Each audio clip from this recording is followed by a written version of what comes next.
Sampurasun Barai Cakra. Sebelum dongengnya dimulai, jangan lupa subscribe, tekan tombol lonceng, terus ditunggu juga nih like dan komen ya.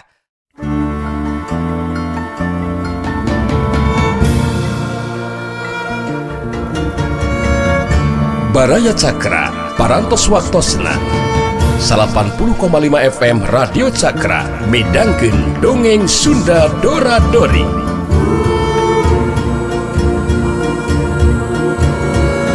Simkuring sapara kanca ngahaturkeun wilujeng ngadangukeun.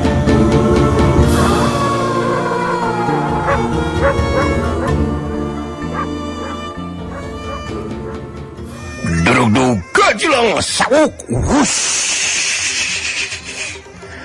Angin samaran panarajang ruyung gede si banteng wulung ngahiuk bang baraan nandakeun kakuatan tanaga anu rosa.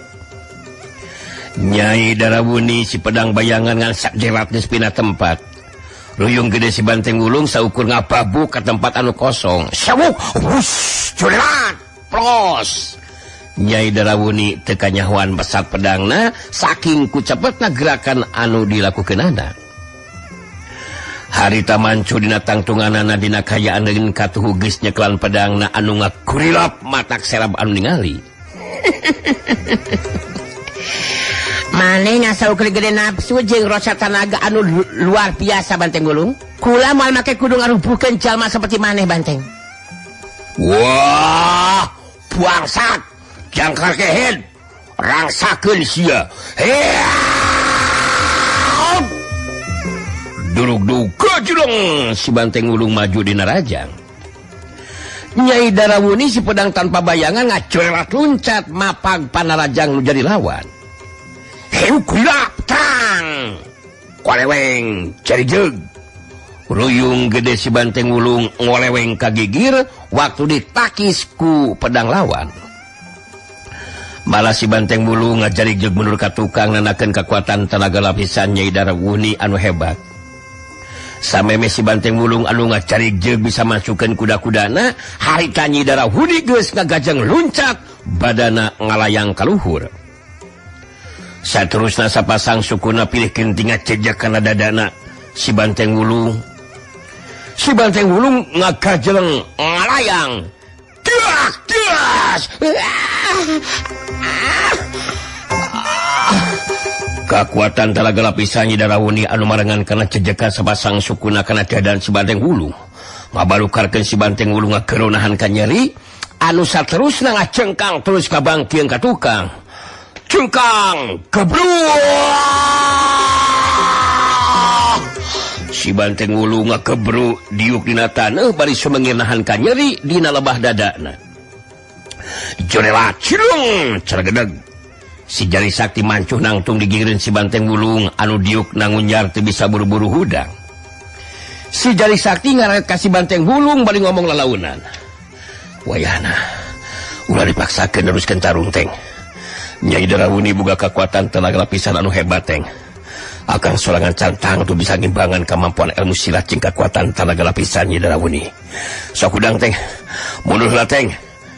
Si banteng ulung cengkat nangtung bari nyokot ruyung gedena anu ngagoler. Bari ngahegak atu napasna terus nyarita ka si jari sakti. Ngedan dangdangan teng ngarasa nyerian. Aduh. Ngerasa nasasak gaduh ngurang ajar si jangkar ngehead. Halah ngawewe nabi hebrat si kolopok teh. Halah hanceng tepikeun ka ngajeng ka ngabang kieu nulis ngagembru diukan Kang Jangri. Jadi manasaran Kang Anteng naoge Kang Jangri. Napina dangna kerasa nyerian Kang Jangri. Ngap nyelak ngarasana Kang Jangri. Tuh kudu maksakeun diri cek akang oge teng. Kena akang lah nu bakal nying hareupanana. Bari akang we tacantang tu mampu ngungkulan anu jadi lawan teng.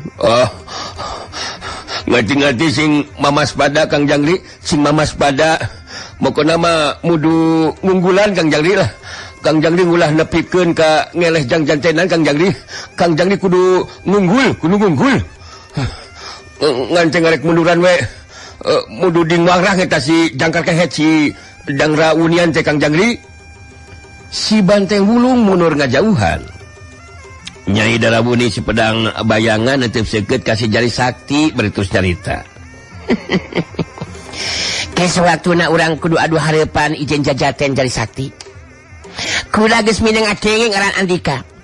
Anu boga kamampuan jurus tanpa wujud. Anu matak buktikeun ayeuna ku Andika kahebatan eta jurus.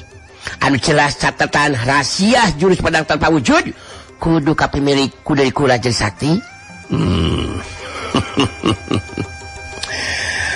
Kuring sanajan dipaksa tepikeun ka kumaha oge moal bisa mikeun eta catatan rahasia jurus tanpa wujud. Sabab eta lain bae banda anu kuring, tapi mangrupa amanat jeung kanyaah ti anu jadi guru kuring.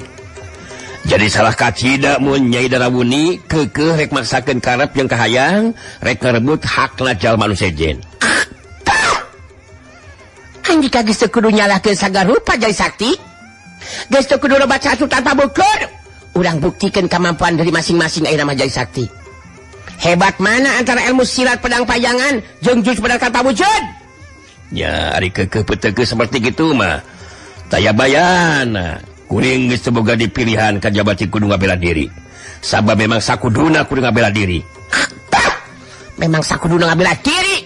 Mun teu hayang jadi korban sabetan pedang kula. Urang mimitian ya calon jari sakti. Hayya! Jurelat cilung. Nyai Darawuni si pedang bayangan harita miheulaan majuna lajang. Sauk hiuk kurilap.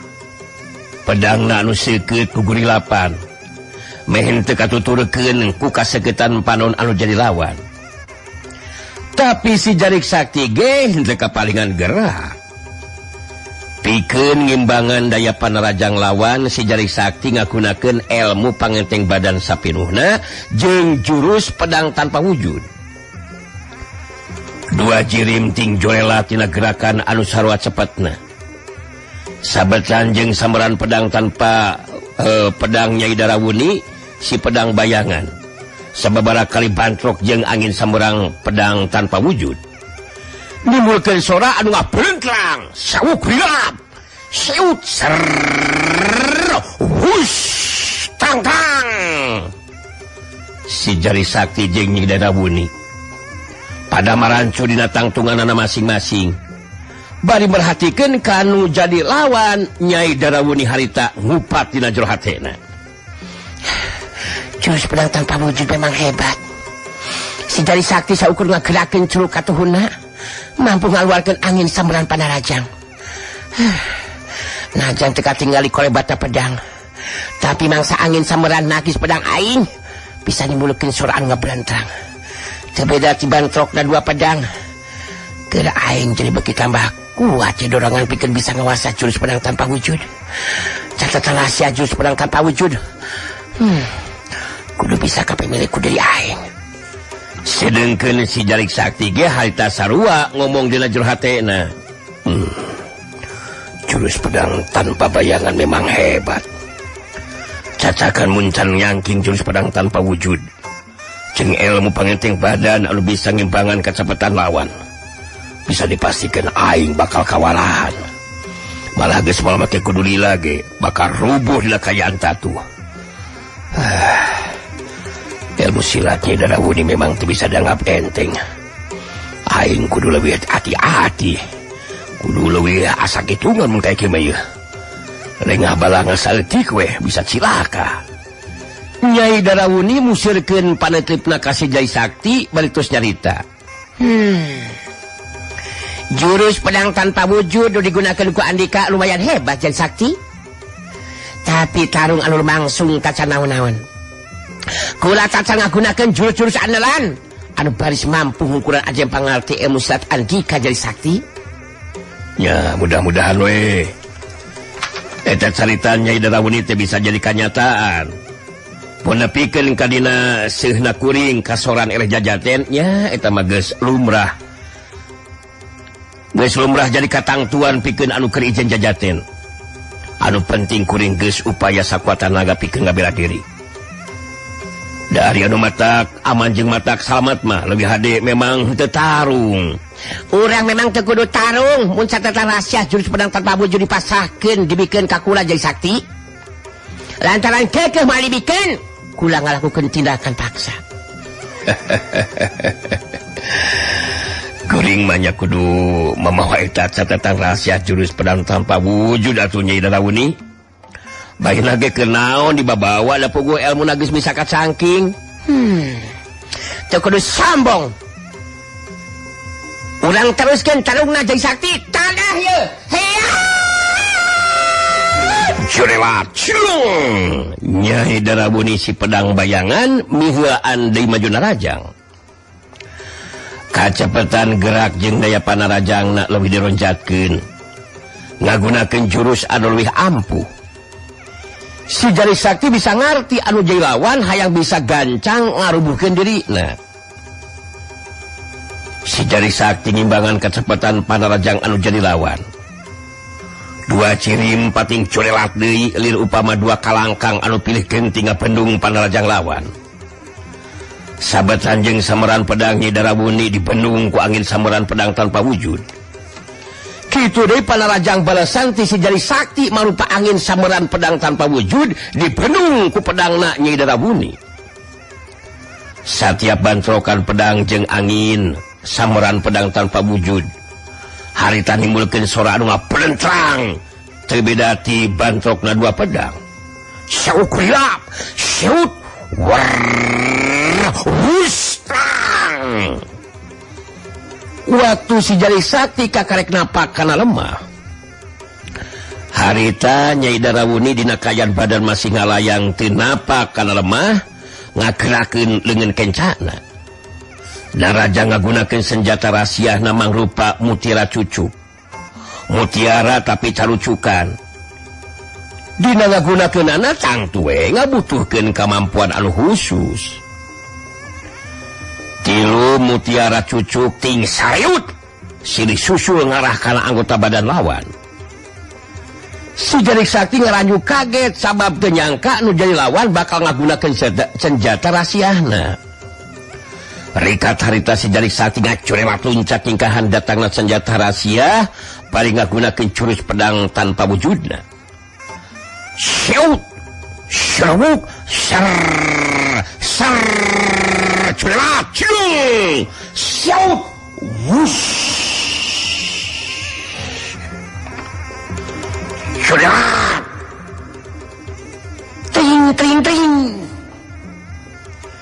Tilu senjata rahasia mutiara cucuk nu digunakeun ku Nyai Darawuni lakragan kana taneuh.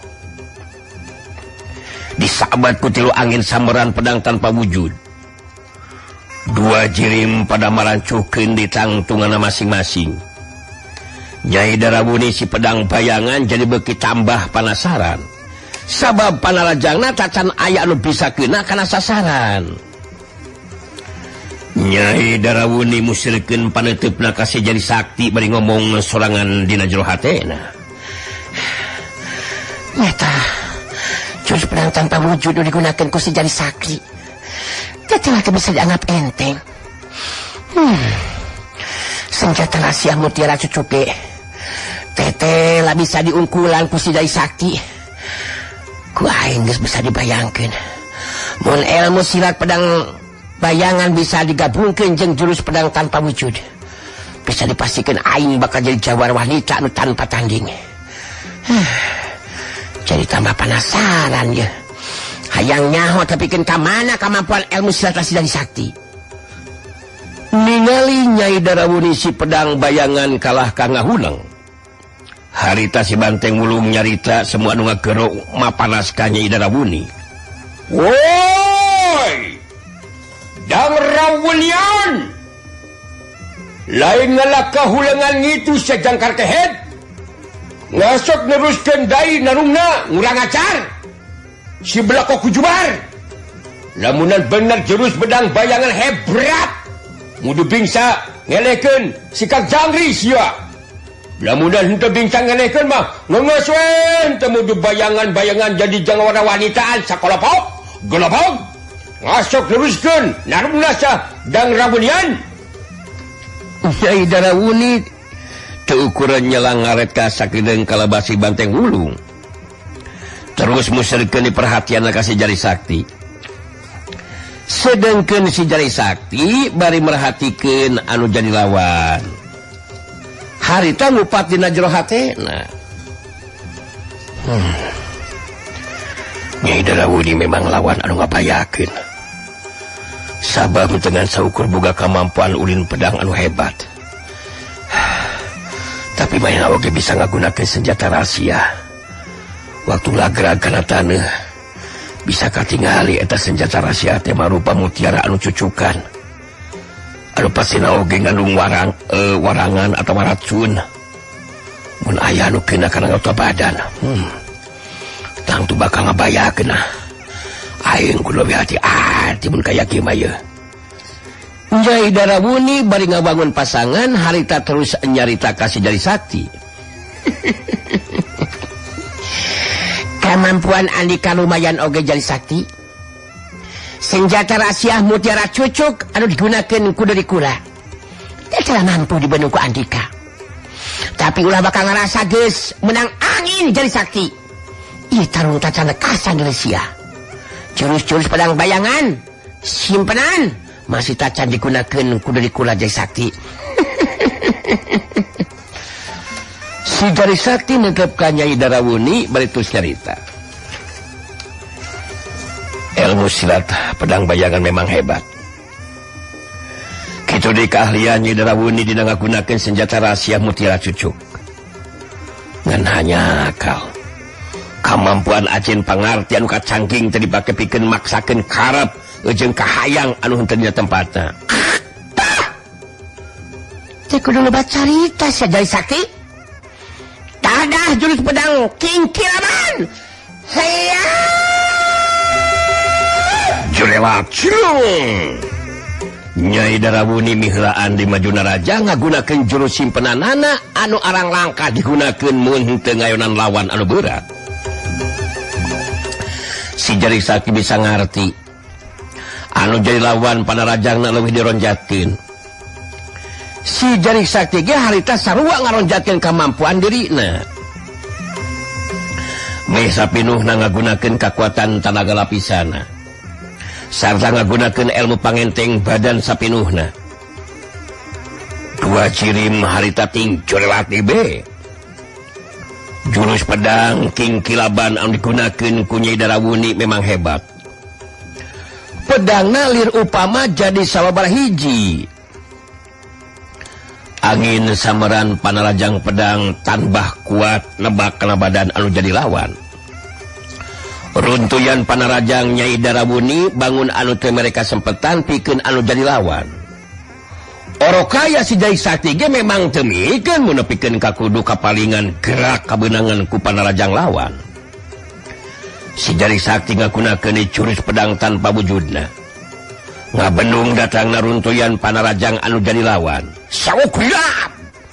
Siut ser. Tang. Kadenge di sora anu ting berentrang sababaraha kali mangsa sabetan jeung sameran pedang anu jadi lawan dipedung ku jurus pedang tanpa wujud. Nyai Darawuni panasaran ningali runtuyan panarajangna bisa dibendung.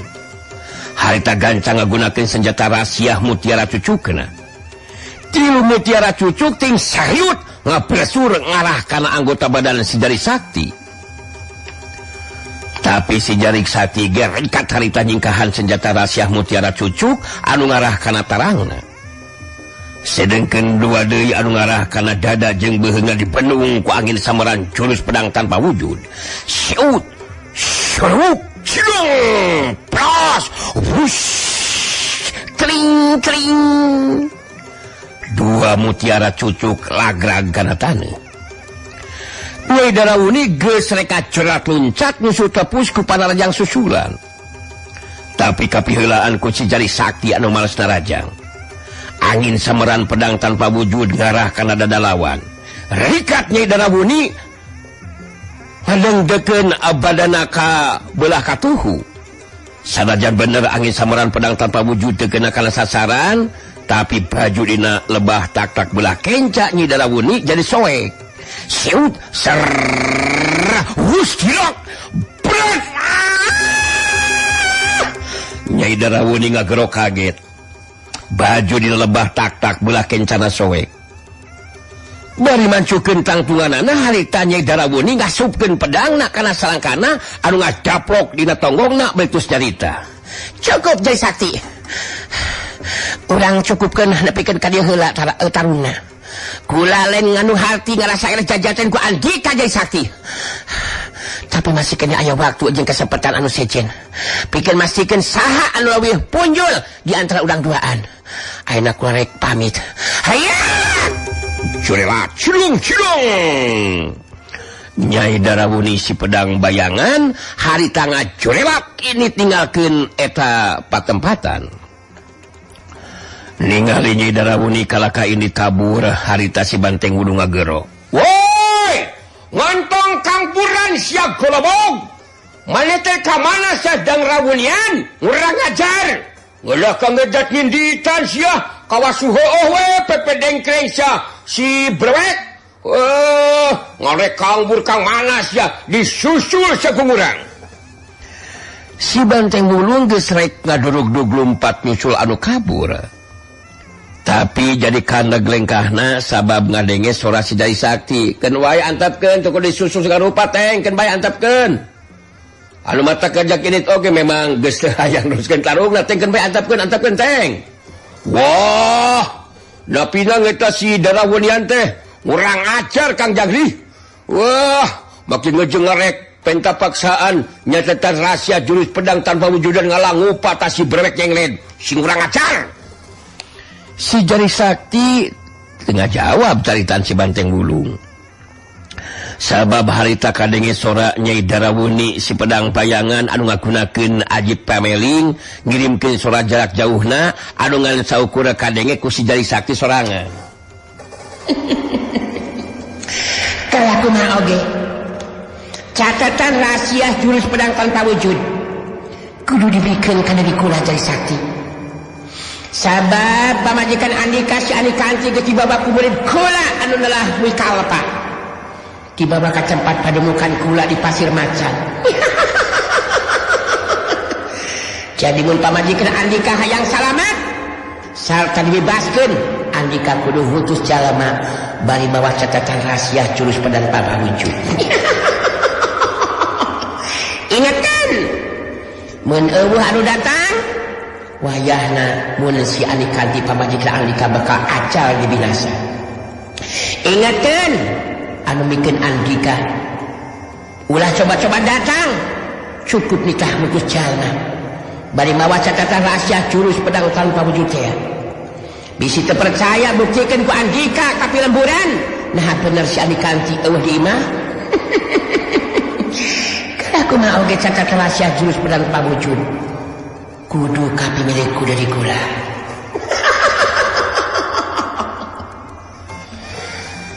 Sora jarak jauh Nyai Darawuni geus teu kadenge deui. Si Jari Sakti ngahuleng. Ningali si Jari Sakti anu ngahuleng harita si Banteng Wulung terus tumanya. Wah. Kuneon Kang Jangli ngalah hulengan ngitu geningan. Ngaya neonan Kang Jangli. Tapi urang tetrep kudu mamaspada Kang Jangli. Eta geningan tadi ta si brewek yang lede make jangan cam ngalangu pa Kang Jangli. Waduh. Da make jeung seungri eta kudu parupa pisan anteng make jeung brewek yang led naon. Nyata ngateng lieur naon eta teh. Nyata cilaka teng. Urang kudu gancang balik di kalembur ieu mah. Akang kudu ngabuktikeun ngeunaan kayaan Caani teng. Itu ngani nah ngayan neon itu make ngejeng urang balik di kalemburan Kang Jangli. Terus jarang jadi bingungan henteu nganti anjing mah. Kuneon kitu ngayan cengani Kang Jangli kuneon. Jadi memanasaran keur nganteng mah. Nyaan aslina Kang Jangli. Akang mal baka bisa ngajelaskan ayeuna teh. Anu jelas waktuna kamilang samporet ieu teh teh. Kalau aku mau ge urang kudu muru waktu ieu mah Teng. Urang kudu gancang balik di kalembur. Hayu gancang Teng. Hayu gancang Teng. Si Jari Sakti can bisa ngajelaskeun ngeunaan sora jarak jauhna Nyai Darawuni si Pedang Bayangan.